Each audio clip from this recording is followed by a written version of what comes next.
आठवां वेताल, तीन चतुर पुरुषों की कथा। पहले की तरह राजा विक्रमादित्य फिर उस शीशपा के वृक्ष के पास जा पहुंचा। बेताल को वृक्ष से उतारकर उसने कंधे पर डाला और मौन भाव से अपने गंतव्य की ओर चल पड़ा। कुछ आगे चलने पर वेताल ने फिर मौन भंग किया और राजा से बोला, राजन, उस योगी के कारण तुम सचमुच बहुत परिश्रम कर रहे हो।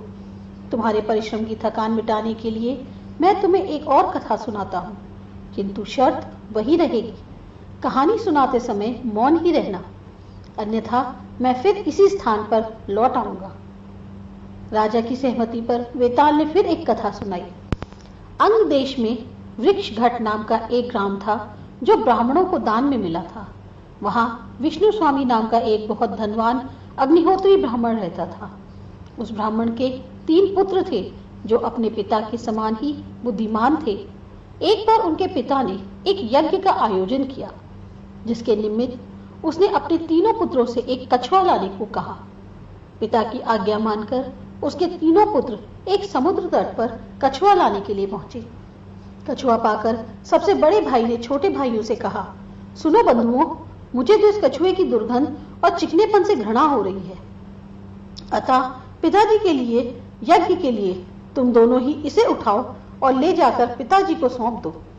इस पर उसके दोनों छोटे भाइयों ने कहा, यदि तुम्हें इससे घृणा है तो हमको क्यों ना होगी, अतः जब तक तुम इसे ले जाने में सहयोग नहीं करोगे हम इसे लेकर नहीं जाएंगे। यह सुनकर बड़ा भाई बोला, तुम्हें इसे लेकर जाना ही होगा।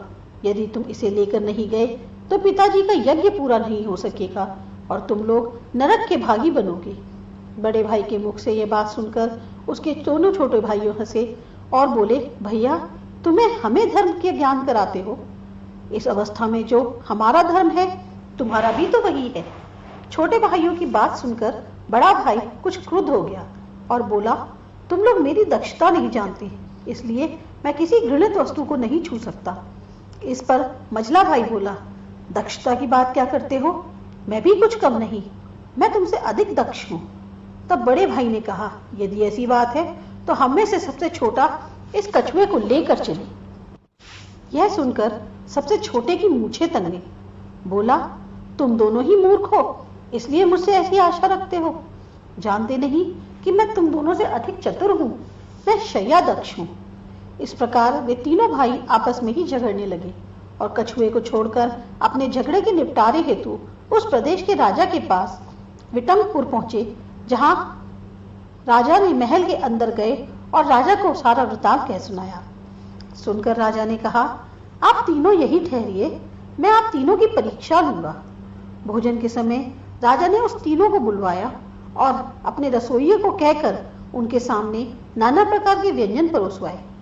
दोनों छोटे भाई तो स्वादिष्ट भोजन को खाने लगे, किंतु बड़ा भाई भोजन की उपेक्षा कर एक और मुंह बनाए बैठे रहा। उसने एक ग्रास भी मुंह में नहीं डाला। जब राजा ने स्वयं उससे पूछा, अरे भोजन तो स्वादिष्ट और सुगंधित है, आप खाते क्यों नहीं, तो उसने उत्तर दिया, राजन, इस भात में मुर्दे के धुएं की दुर्गंध है, इसलिए स्वादिष्ट होने पर भी मेरी इच्छा इसे खाने की नहीं हो रही। उसके ऐसा कहने पर राजाज्ञा ने सबने उस भात को सूंघने के बाद कहा, उत्तम कोटि का यह चावल बिल्कुल दोष रहित है, इसमें किसी प्रकार की भी गंध नहीं है। भोजन दक्ष बड़े भाई ने भी उसे नाक से सूंघा और खाया नहीं।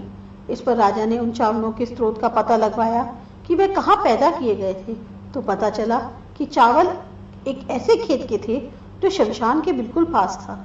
भोजन दक्ष का कहना बिल्कुल सच था, शमशान में मुर्दे जलते ही हैं, उन्हीं के जलने की बदबू चावलों में रच बस गई थी। राजा भोजनाध्यक्ष की योग्यता को मान गया। उसने अपने रसोइये को दूसरा भोजन बनाकर लाने का आदेश दिया। भोजन के उपरांत राजा ने उन तीनों को अलग अलग कमरों में भेज दिया। फिर उसने नगर की एक गणिका को बुलवा भेजा। उसे सवार सुंदरी को अच्छी तरह सजा संवार कर राजा ने उस दूसरे नारी दक्ष ब्राह्मण के पास भेजा।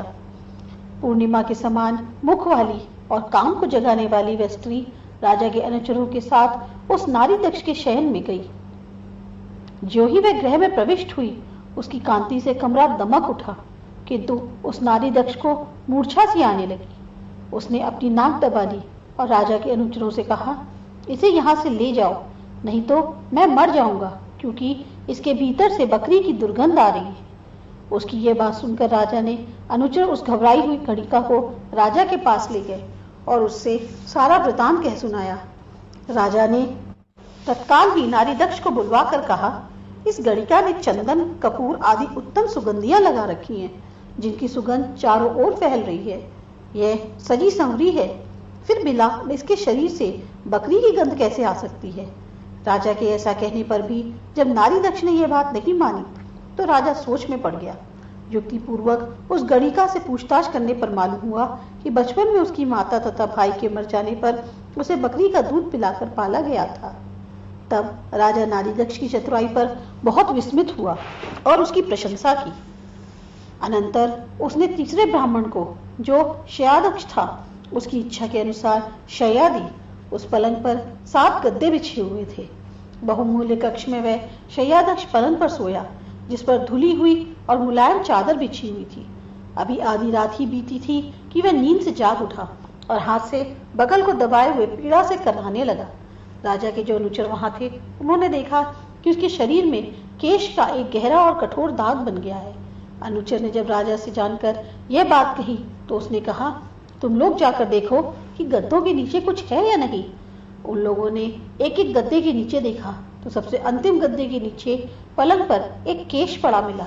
उसे लाकर जब राजा को दिखलाया गया तो साथ आए शय्यादक्ष के अंग पर वैसा ही निशान देखकर राजा को विस्मय हुआ।